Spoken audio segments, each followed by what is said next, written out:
Bank Indonesia menunjukkan komitmen kuat dalam menjaga stabilitas nilai tukar rupiah melalui rangkaian kenaikan suku bunga acuan.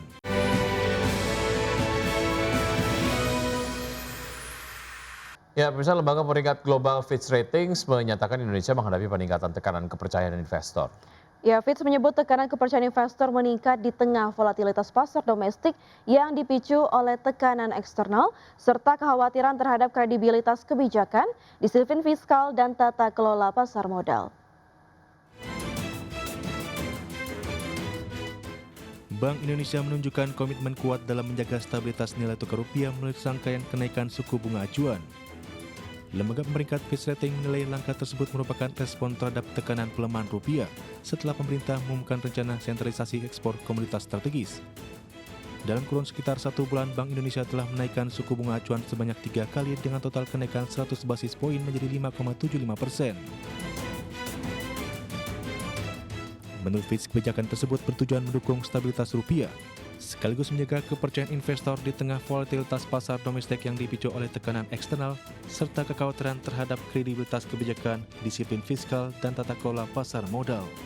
Tekanan terhadap sektor eksternal Indonesia juga semakin terlihat. Surplus neraca perdagangan barang menyempit, rupiah menjadi salah satu mata uang dengan kinerja terlemah dibandingkan negara-negara sejenis sepanjang tahun ini. Sementara cadangan devisa bruto turun 4,6% pada periode Maret hingga Mei.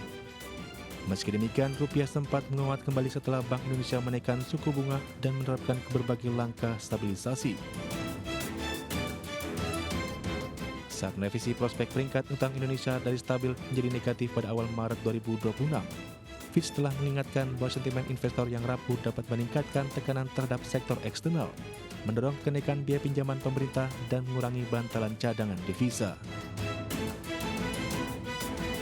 Berbagai sumber untuk IDXNO. Ketua Bank Sentral Amerika Serikat Kevin Warsh mengatakan bahwa ekspektasi inflasi dan resiko inflasi telah menurun dalam beberapa pekan terakhir. Ya, Warsh menegaskan bahwa The Fed akan mempertahankan independensi dan tetap fokus pada stabilitas harga. Ketua Federal Reserve Kevin Warsh mengatakan bahwa ekspektasi inflasi dan risiko inflasi telah menurun dalam beberapa pekan terakhir, seraya menegaskan kembali komitmen Bank Sentral untuk mencapai target inflasi 2%. Berbicara di Sintra, Portugal, Warsh menyatakan bahwa ekspektasi inflasi selama 4 pekan pertama periode saat ini telah menurun. Ia menekankan bahwa The Fed akan mempertahankan independensinya dan tetap fokus pada stabilitas harga. Ketua The Fed tersebut mencatat bahwa pasar tenaga kerja dalam kondisi stabil dan sisi penawaran tetap solid. Warsh menolak memberikan panduan ke depan mengenai kebijakan moneter dengan mengatakan bahwa The Fed akan menentukan arah baru untuk mengambil keputusan yang lebih baik. Komentar terbaru Warsh The Fed tersebut sebagian besar memperkuat nada hawkish yang ditetapkan selama konferensi pers FOMC pertamanya. Sambil mengakui beberapa perbaikan dalam dinamika inflasi, Warsh tidak memberikan indikasi bahwa The Federal Reserve menjadi lebih nyaman dengan inflasi yang tetap di atas target. Sebaliknya, ia menegaskan kembali bahwa memulihkan stabilitas harga tetap menjadi tujuan utama Bank Sentral. Berbagai sumber untuk IDXNO. Pemirsa, PT DVI Retail Nusantara Tbk menyiapkan sejumlah strategi untuk menjaga pertumbuhan bisnis sepanjang tahun 2026. Ya, perseroan akan mempercepat ekspansi jaringan Guardian melalui skema lisensi dan waralaba, sekaligus memperkuat kanal digital IKEA di tengah tantangan daya beli dan ketidakpastian ekonomi. Emiten pengelola jaringan Guardian dan IKEA PT DFI Retail Nusantara Tbk menyiapkan sejumlah strategi untuk menjaga pertumbuhan bisnis sepanjang tahun 2026. Perseroan akan mempercepat ekspansi jaringan Guardian melalui skema lisensi dan waralaba, sekaligus memperkuat kanal digital IKEA di tengah tantangan daya beli dan ketidakpastian ekonomi. Presiden Direktur PT DFI Retail Nusantara Tbk Hadrianus Wahyu Trikusumo mengatakan belum dapat memberikan proyeksi kinerja keuangan secara rinci untuk sepanjang tahun 2026. Namun perseroan memastikan realisasi bisnis hingga kuartal 1 2026 serta pencapaian Guardian dan IKEA pada paruh pertama tahun ini masih berada di jalur yang sesuai dengan target internal. Selain melalui lisensi, perseroan juga tetap melanjutkan pembukaan gerai Guardian milik sendiri dengan menyasar pusat-pusat perbelanjaan baru di lokasi strategis yang sesuai dengan kriteria perseroan. Pihaknya berencana memperbanyak peluncuran produk kecantikan lokal dari pelaku UMKM.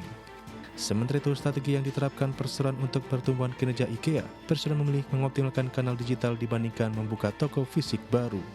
Berbagai sumber untuk ID Action.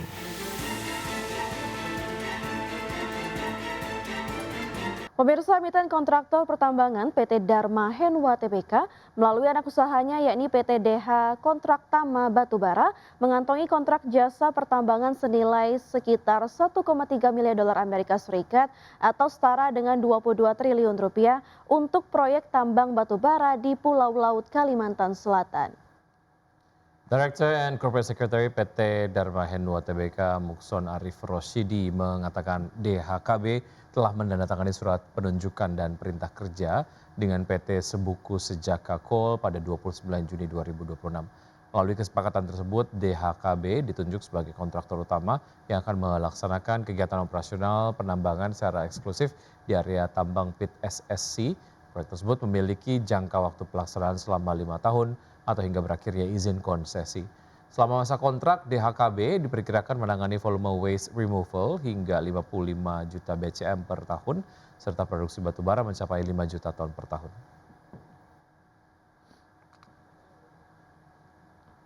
Ya, anak usaha dari Prodia yakni PT Prodia Diagnostic Line Tbk dengan kode saham PRDL resmi menetapkan harga final penawaran umum perdana saham di angka Rp120 per saham. Ya, keputusan ini menandai dimulainya babak baru ekspansi korporasi dengan target raupan dana segar mencapai 62,75 miliar rupiah. PT Prodia Diagnostic Line Tbk dengan kode emiten PRDL resmi menetapkan harga final penawaran umum perdana saham di angka Rp120 per lembar. Melansir prospektus penawaran umum, harga eksekusi tersebut merupakan batas atas dari kisaran awal saat masa penawaran awal yang dipatok antara Rp100 hingga Rp120 per saham. Perusahaan yang berfokus pada penyediaan alat diagnostik ini akan menerbitkan sebanyak 522,9 juta lembar saham baru yang setara dengan porsi kepemilikan sebesar 30%. Lewat penetapan harga final di batas atas tersebut, Proland berpotensi besar mengamankan total dana segar mencapai Rp62,75 miliar sebelum dikurangi oleh kewajiban biaya emisi. Terkait rincian alokasi penggunaan dana, manajemen menargetkan sekitar 57% atau senilai Rp35,66 miliar untuk melunasi fasilitas pinjaman kepada Bank Sentral Asia dan Bank Panin. Selanjutnya sebanyak 28,92% dana segar akan difokuskan untuk pos belanja modal termasuk pengadaan mesin kalibrasi dan penambahan infrastruktur laboratorium biomolekuler.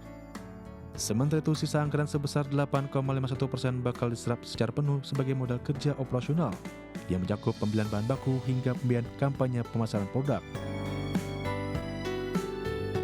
Dalam mengeksekusi aksi korporasi penggalangan dana ini, perseroan telah menunjuk Sukor Sekuritas sebagai penjamin pelaksana emisi efek tunggal yang bersedia menanggung 100% penjaminan saham. Sesuai dengan jadwal ketetapan otoritas bursa, masa penawaran umum perdana saham Proland dijadwalkan akan berlangsung efektif mulai 1 hingga 7 Juli 2026. Proses penjahatan serta distribusi saham elektronik akan dieksekusi secara berurutan pada 7 dan 8 Juli sebelum akhirnya resmi dicatatkan di papan perdagangan bursa pada 9 Juli mendatang.